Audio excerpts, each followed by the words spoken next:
기도하겠습니다. 하나님 아버지, 하나님의 은혜 가운데에 새 날을 맞습니다. 새 아침 주의 전에 나와 기도하며 찬송하게 하심을 감사합니다.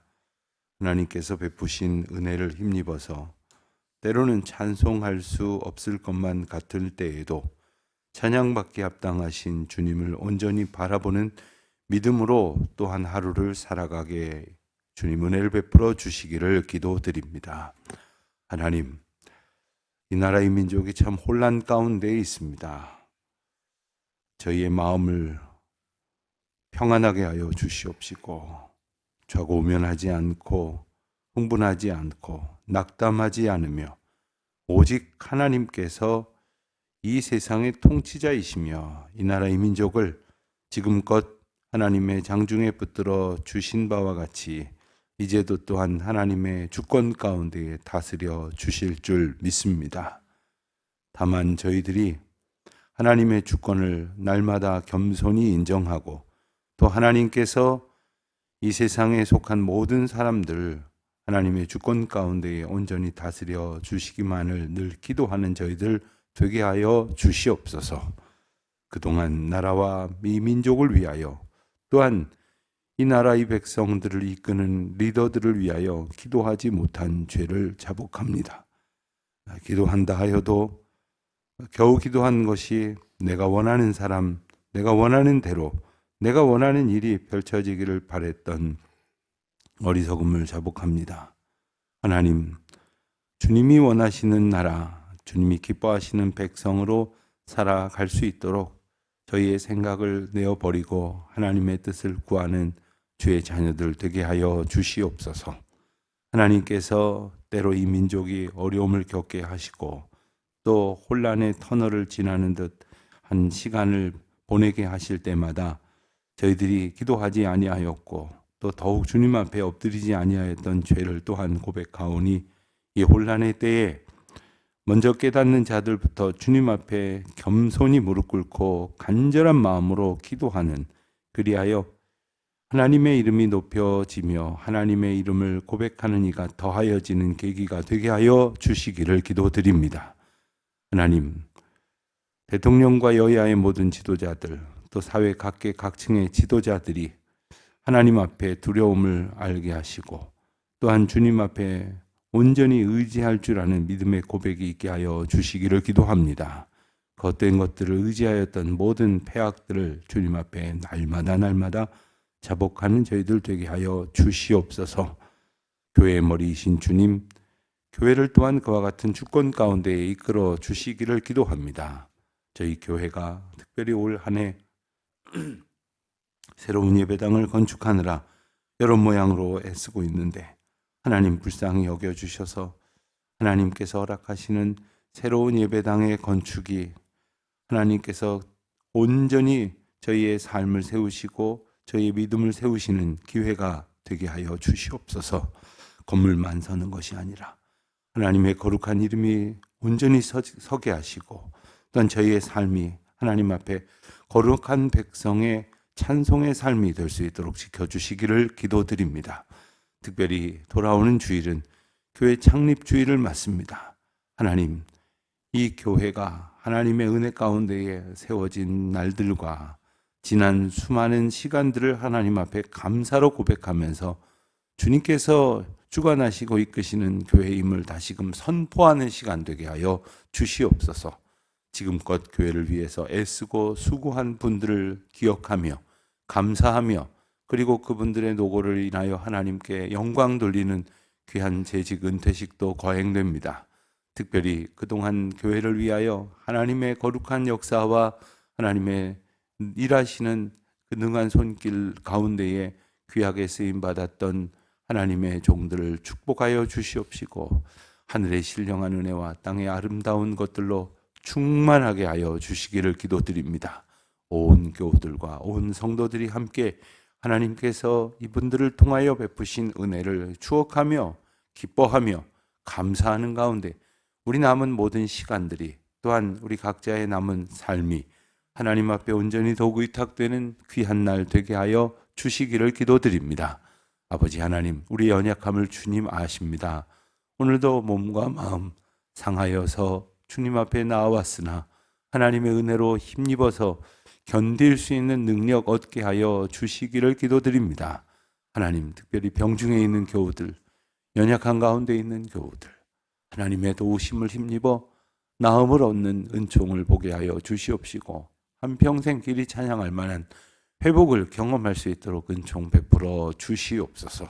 아버지여, 이날이 복되게 하여 주시기를 원합니다. 아름다운 주님의 일이 경영되게 하여 주시옵소서. 이날도 오직 하나님의 말씀 붙들고 주님의 말씀이 저희들 가운데 역사하시는 그 은혜의 날들을 소망하게 하여 주시옵소서. 해외나 지방에 있는 교우들, 군문에 나가 있는 자녀들과 유학 중에 있는 젊은이들 한 사람 한 사람 주님의 장중에 붙들어 주시옵소서. 감사하오며 이 모든 말씀 우리 주 예수 그리스도의 이름으로 기도드립니다. 아멘. 요한계시록 14장 14절부터 봉독하겠습니다. 요한계시록 14장 14절부터 20절까지 말씀 이제 우리 다 함께 한 목소리로 봉독하겠습니다. 또 내가 보니 흰 구름이 있고 구름 위에 인자와 같은 이가 앉으셨는데 그 머리에는 그 면류관이 있고 그 손에는 예리한 낫을 가졌더라. 또 다른 천사가 성전으로부터 나와 구름 위에 앉은 이를 향하여 큰 음성으로 외쳐 이르되 당신의 낫을 휘둘러 거두소서. 땅의 곡식이 다 익어 거둘 때가 이르렀음이니이다 하니 구름 위에 앉으신 이가 낫을 땅에 휘두르매 땅의 곡식이 거두어지니라. 또 다른 천사가 하늘에 있는 성전에서 나오는데 역시 예리한 낫을 가졌더라. 또 불을 다스리는 다른 천사가 제단으로부터 나와 예리한 낫 가진 자를 향하여 큰 음성으로 불러 이르되 내 낫을 휘둘러 땅에 포도송이를 거두라. 그 포도가 익었느니라 하더라. 천사가 낫을 땅에 휘둘러 땅의 포도를 거두어 하나님의 진노의 큰 포도주 틀에 던짐에 성 밖에서 그 틀이 밟히니 틀에서 피가 나서 마을 굴레에까지 닿았고 1600 스다디온에 퍼졌더라. 아멘. 아멘. 오늘 말씀을 보면 언뜻 보았을 때 무슨 추수하는 이야기가 나오는 듯 합니다. 추수하는 이야기 하면 우리는 언뜻 생각에 무슨 결산하는 이야기인가 보다. 그리고 이 결산하는 이야기를 떠올릴 때에 우리는 복음서에서 보았던 몇 가지 비유가 연상이 될 것입니다. 예컨대 마지막 추수 때에 알곡은 창고에 들이고 가라지는 불에 던져 사른다. 이런 말씀이 아마 우선 떠오르실 것 같습니다. 그래서 오늘 말씀을 보면 이 마지막 때에 추수하여서 이제 버릴 것과 취할 것을 나누시는 결산의 의미를 가진 듯한 그런 말씀처럼 보이지만 실상 두 가지가 나왔다고 이것과 저것을 이야기하는 것이 아니라 결국 한 가지 이야기를 하고 있는 것입니다. 그것은 바로 하나님의 심판의 말씀이고 또 하나님의 심판을 당하게 될 백성들의 형편을 묘사하는 것입니다. 물론 계시록에서 계속해서 반복되어지는 것은 심판만 있는 것이 아니고 구원의 내용이 있습니다. 구원 얻은 자의 내용은 관한 내용은 이미 앞서 우리가 살펴보았습니다. 우리가 앞서 14장 앞부분에서 1절부터 5절까지 말씀을 보면 천국 백성이 이제 하나님 보좌의 보좌 우편에 계신 어린 양과 함께 14만 4천 명이 찬송 가운데 거하고 있다. 그래서 그 심판 가운데에서도 구원을 얻은 자들이 하나님께 영화로운 찬송과 예배를 드리는 장면을 보아왔습니다. 그리고 6절 이하는 오늘 말씀을 포함해서 이제 그들이 아닌 그러니까 불신자들의 최후가 어떻게 될 것인가. 하나님을 의지하지 않는 자, 그래서 하나님의 인치심을 얻지 아니한 자들은 결국 마귀에게 인침을 받는다. 마귀의 지배를 받는다. 짐승의 우상에게 경배를 하고 그리고 그 짐승의 표를 받으면 어떻게 되느냐? 오늘 말씀과 같은 이제 심판을 받게 된다 하는 겁니다. 그것은 바로 하나님의 진노의 포도주를 이제 직면하게 된다 하는 거죠. 뿐만 아니라 그들은 앞서 우리가 본 대로 불과 유황으로 고통을 받는다고 했습니다. 고난의 연기가 세세토록 올라간다, 퍼져나간다 이런 말씀을 또한 하셨습니다. 그렇게 되어지는 자들만 있는 것이 아니라 13절에서는 우리가 앞서 본 대로 주 안에서 죽는 자들은 복이 있다. 그러니 그 심판이 임할 때까지 닥쳐오는 그 수많은 환난을 견디어내고 그래서 주님을 의지하는 가운데에 이 생을 마칠 수 있게 되는 모든 이들이 받는 복, 더 이상 이제 고통과 환난을 겪지 아니하여도 되는 그 믿음 안에서 참 평안을 누리면서 영원한 안식을 얻을 수 있게 되어진 그 고생과 수고가 다 끝나게 되는, 그래서 하나님의 참된 평강 가운데 거하게 되는 복을 얻게 된다 하는 말씀을 우리가 13절에서 보았습니다. 그렇다면 오늘 말씀은 어떤 말씀이겠습니까? 주 안에서 죽는 자가 복되다고 했으면 주 바깥에서 죽는 자 혹은 그래도 그 깨닫지 못한 채로 살아가는 자들이 겪을 그 심판과 환난, 이것을 의미하는 것입니다. 오늘 말씀을 읽으면서 우리는 참 낯선 표현이겠으나 역시 여러 번 말씀드리지만 이 말씀을 듣고 또한 보고 전하고 전함을 받는 이들은 구약 성경에 나오는 언급들 가운데 오늘 말씀을 연상케 하는 그러한 대목을 떠올릴 수밖에 없을 것입니다.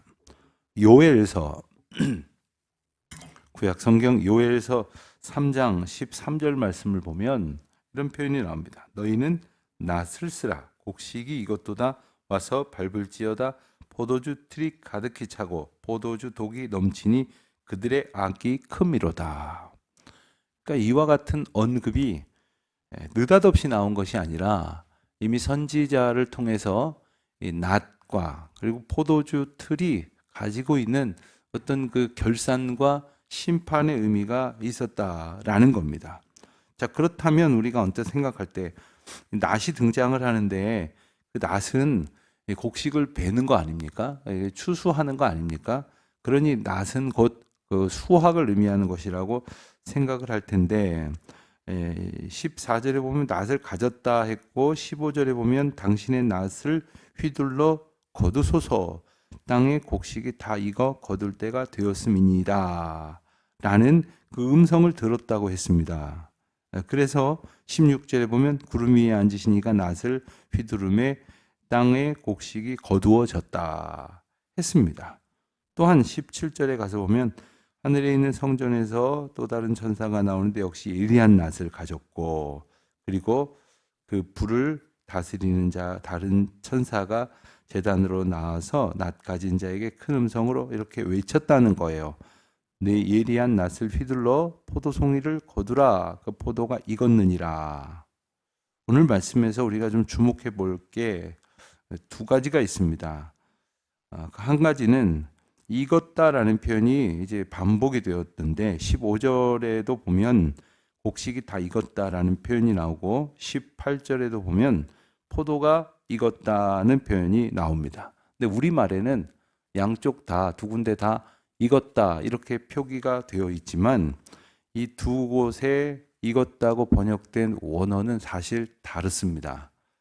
먼저 15절에서 나오는 이 다 익었다라는 표현은 크세라이노라는 이 헬라어가 사용이 됐는데 새벽부터 헬라어를 잘 안 하려고 그랬는데 이게 중요한 단어더라고요. 연구를 좀 해보니까 크세라이노라고 하는 단어는 이 쇠약해지다, 마르게 되다, 혹은 이제 피폐해지다 이런 의미입니다. 그러니까 잘 익어서 수확을 한 게 아니라 말라 비틀어져서 이제 더 이상 두어봐야 아무 소망이 없는 그러한 아무 소생의 가능성이 없는 것들을 거두어서 결산하는 거예요. 그것을 불에 던져 사르듯이 이제 더 이상 이게 두어봤자 소생의 가능성이 일절 없는 그런 것들을 거둔다는 장면이에요.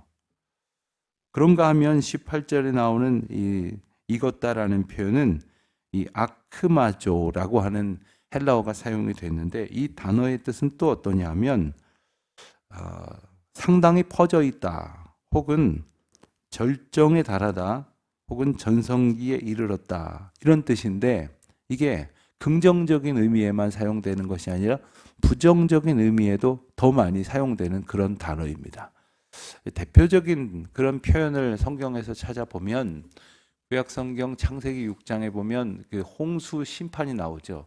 근데 홍수 심판을 앞두고 하나님께서 세상의 영적 형편을 뭐라고 묘사하시냐면 세상에 죄가 널리 퍼졌다라는 단어를 사용하시는데, 그 단어가 예전 성경 버전에서는 죄가 세상에 관영했다, 이런 표현을 사용하셨습니다. 관영했다라는 표현이 우리가 오늘날은 잘 안 쓰는 표현인데, 이게 아주 어디 한 군데가 크게 문제가 아니라 모든 문제가 널리 퍼져서 모든 것이 다 심각한 죄악이 가득한 문제에 처해 있다, 이런 뜻입니다. 그러니까 이 포도가 익었다는 것은 아주 절정기에 달했다는 그런 의미가 아니라 그 죄악이, 그들의 심판받아야 될 죄악이 널리 퍼졌고 심각하고 최고조에 달했다, 이런 뜻이 됩니다. 그러니까 빨라 비틀어진 그러한 곡식을 거두기 위해서 낫을 사용하는 것이나, 혹은 이 절정에 달한 악을 묘사하는 것과 같은 포도송이를 거둘 때 사용하는 낫이나, 결국 이 풍성한 결실을 거두기 위한 수확의 과정이 아니라 죄악을 심판하시는 것이라는 사실을 우리가 알게 됩니다. 결국 그렇게 해서 포도주를 거둔 것이 어떻게 됩니까? 포도주 틀에 던져져서, 포도주 틀에서 이 포도주를 완전히 압착을 하면 거기서 포도즙이 나오죠. 그것을 발효시켜서 포도주로 만들죠. 포도즙에서 으깨어질 때, 사실 우리는 마실 포도즙을 구한다고 하지만 포도의 입장에서는 어떻게 되는 겁니까? 포도의 입장에서는 그 틀에 아주 그냥 진이겨지는 그런 상황이 되는 거죠. 또 한 가지 오늘 본문에서 우리가 좀 유심히 살펴볼 필요가 있는 것은, 그러면 낫은 뭘까? 낫은 단지 어떤 매달려 있는 곡식을 자르는 도구에 불과하냐? 성경에 낫이 몇 번 사용된 경우가 많지 않습니다. 스가랴서 5장 1절로 2절 말씀을 보면 이런 말씀이 기록되어 있습니다. 내가 다시 눈을 들어 본즉 날아가는 두루마리가 있더라. 그가 내게 묻되 네가 무엇을 보느냐 하기로 내가 대답하되 날아가는 두루마리를 보나이다. 이렇게 표현이 나와 있죠. 날아가는 두루마리를 봅니다. 이런 표현이 나오는데, 여기서 두루마리는 뭐겠습니까? 하나님의 말씀이죠. 하나님의 말씀이 기록된 것을 의미하는 건데, 이 성경이 여러분 잘 아시는 대로 구약 성경은 원래 무슨 말로 쓰여졌습니까? 히브리어로 쓰여졌었죠. 신약 성경은 본래 무슨 말로 쓰여졌었습니까? 헬라어로 쓰여졌었죠. 그런데 나중에 이 헬라어로 쓰여진 이 신약 성경은 읽겠는데, 구약이 기록된 히브리어가 이제 사용이 자꾸 되지 않으면서 그 나라 사람들조차 히브리어를 해독할 수가 없게 되어져 가는 세대가 등장을 하니까, 이 구약 성경 히브리어를 헬라어가 사용됐고 당시에 사용되던 언어인 헬라어로 번역을 하게 됩니다. 이 번역이 바로 70인역이라는 번역입니다. 그러니까 초창기의 중요한 성경 번역 중에 하나가 바로 구약 성경이 첫 번째로 번역된, 물론 다른 언어로 번역이 시도가 됐겠지만 70인역이 중요한 거예요. 그런데 그 70인역에서 바로 조금 전에 읽은 스가랴 5장에 나오는 그 두루마리가 바로 낫으로 오늘 번역된 단어와 같은 단어로 이제 사용이 됩니다. 다시 말하면 오늘 본문에 사용된 낫은 구약 성경에서 언급된 두루마리와 같은 의미로 번역이 됐다는 거예요. 그러니까 낫은 결국 단지 그 풀 베는 도구로서만이 아니라 하나님의 말씀이라는 그런 의미가 담겨진 것을 우리가 좀 포착을 해야 할 것 같습니다. 그러니까 단지 어떤 쇠로 된 도구로 풀을 베고 포도주를 이제 끊어내는 것이 아니라 그렇게 사용되는 도구가 뭐냐? 기준이 뭐냐? 바로 하나님의 말씀이라는 거예요. 심판은 바로 하나님의 말씀이라는 거예요. 여러분, 우리는 세상에서 나름의 판단력을 가지고 살아가는 존재들입니다. 이성의 존재라고 말하죠. 이성을 가진 존재다 보니까 판단을 하게 되는데 문제는 자꾸 판단을 하려고 그래요. 자꾸 판단을 하려고 하다 보니까 그 판단이 잘못될 수도 있고 대부분 잘못된 게 많은데 옳은 줄 알아요. 그러니까 자기 판단이 옳다고 주장을 하죠. 그러니까 자기 판단이 옳다고 주장하는 그 주장들이 뒤죽박죽 되니까 세상은 혼란스러운 거죠. 그 갈등과 충돌이 빚어지는 거죠. 그런데 문제는 뭐냐면 그 기준이 정확하지 않으면 판단도 정확하지 않게 되고 잘못된 판단을 하면서 자기 자신뿐만 아니라 속하에 있는 모든 공동체를 더 혼란스럽게 한다는 것 아닙니까? 그 세상에 지금 목소리가 얼마나 많이 나옵니까? 그런데 다 생각이 다르잖아요. 특별히 교회에서도 마찬가지입니다. 다 생각이 달라요. 그런데 이게 진리와 비진리냐의 문제라면 좀 서로 용납을 하고 좀 타협을 할 문제이지만 진리의 문제냐에 있어서는 그 기준을 진리이신 하나님의 말씀에서부터 시작이 되어야지 그걸 자기 마음대로 자기 생각대로 판단해서는 안 되는 거죠. 그러니까 우리가 이 삶의 모든 판단은 바로 하나님의 말씀으로 기초하여 하나님의 뜻 안에서 판단하려고 하는 그 노력이 있어야 합니다. 애씀이 있어야 돼요. 그래서 세상에 벌어지는 어떤 사건이 이렇다 저렇다 무슨 말이든지 누구든지 할 수 있지만 하나님 보시기에 지금 상황이 어떤 것이냐는 것을 냉철하게 돌아봐야 돼요. 하나님께서 우리에게 있는 개인적인 문제나 공동체적인 문제나 국가와 민족의 문제나 이 상황 가운데서 우리로 하여금 뭘 생각하고 뭘 깨닫기를 원하시는가를 분명히 알아야 함을 우리가 그 과정 속에서 지켜봐야 하겠죠. 천사가 하나님 말씀을 가지고 심판을 한다는 말입니다. 그러니까 하나님께서 하나님 말씀을 가지고 심판하는데 하나님 말씀에 의해 심판받는 일이 간단한 일이 아니라는 사실을 오늘 이 어떤 양적인 측면에서도 분명히 강조가 되고 있습니다. 포도주 틀에 던져져서 으깨지는 것, 그것은 곧 하나님의 심판과 진노 아래에 있다는 것인데 20절에 보면 성 밖에서 그 틀이 밟히니 자, 포도주 틀이 으깨어지는 심판은 어디서 이루어진다고요? 성 밖에서 이루어진다고요. 성이라고 하는 것은 1차적으로는 그들의 거룩한 도성 예루살렘 성을 의미합니다.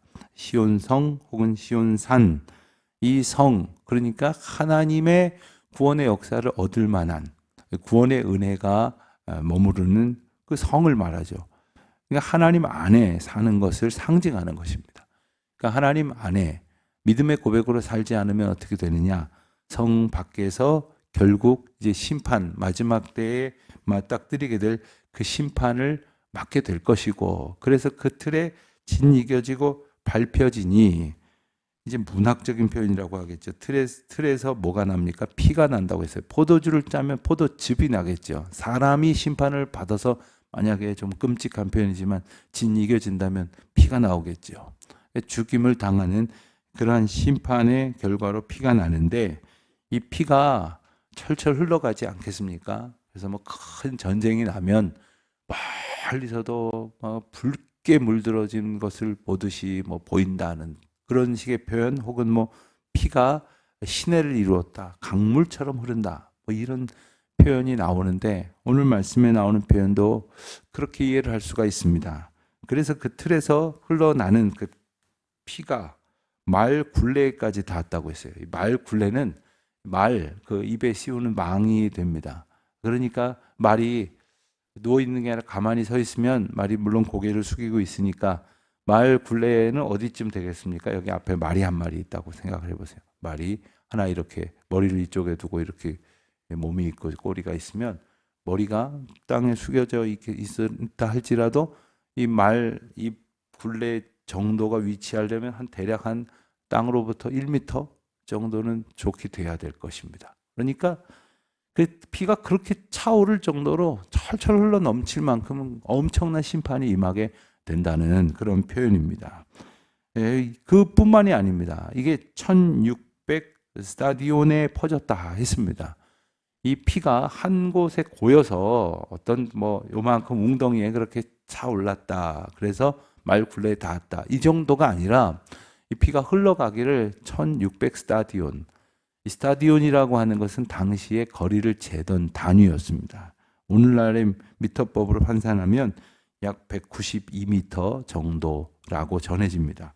그러면 1600 스타디온은 얼마냐? 환산해 보면 약 300km 정도 되는데, 이게 공교롭게도 하나님이 그렇게 의도하고 말씀을 하셨는 것으로 보여지고 또 그렇게 일깨워 주시는 모양이라고 이스라엘 백성들은 받아들였을 것이라고 생각이 되는데, 이스라엘을 위아래로 길게 놓으면 맨 위에 단이라고 하는 도시가 있고 맨 아래 브엘세바라고 하는 도시가 있습니다. 그래서 이스라엘을 가리켜서 단에서부터 브엘세바라는 표현을 여러 번 제가 말씀을 드린 기억이 납니다. 단에서부터 브엘세바까지가 약 300km 정도가 됩니다. 또한 스타디온이라고 표현된 것에 앞에 붙은 이제 1600은 또 숫자의 상징성도 있죠. 우선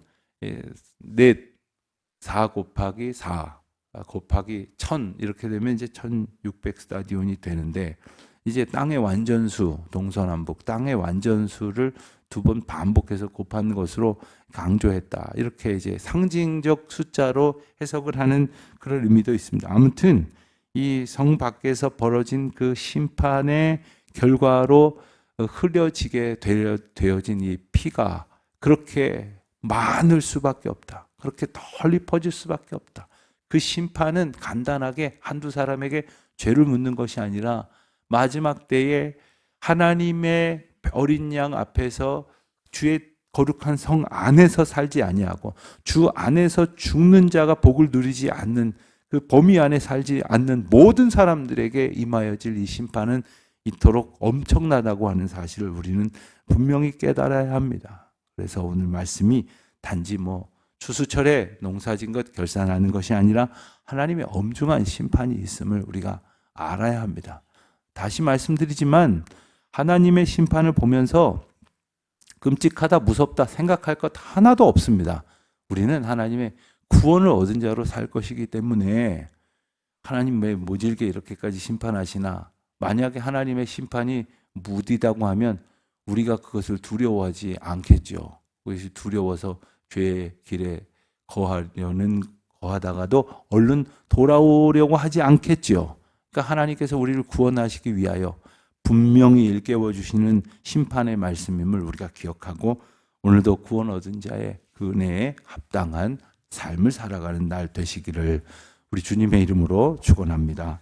기도하겠습니다. 하나님 아버지, 어리석은 저희들이 하나님의 심판을 미리 보게 하시고 알게 하시니 감사합니다. 세상에 속한 자로 그 심판에 합당한 그 죄에 놓여 있는 백성이 아니라 구원 얻을 자에게 허락하시는 구원의 기쁨을 찬송하며 날마다 구원을 살아가는 백성으로서의 기쁨으로 충만한 날들 되게 하여 주시옵소서. 오늘 온전히 하루를 주님 앞에 의탁합니다. 주님 앞에 영광 돌리는 날 되게 하여 주시옵시고 저녁 기도회로 모이기에 이르도록 온전히 이 하루를 주장하옵소서. 예수님의 이름으로 기도합니다. 아멘.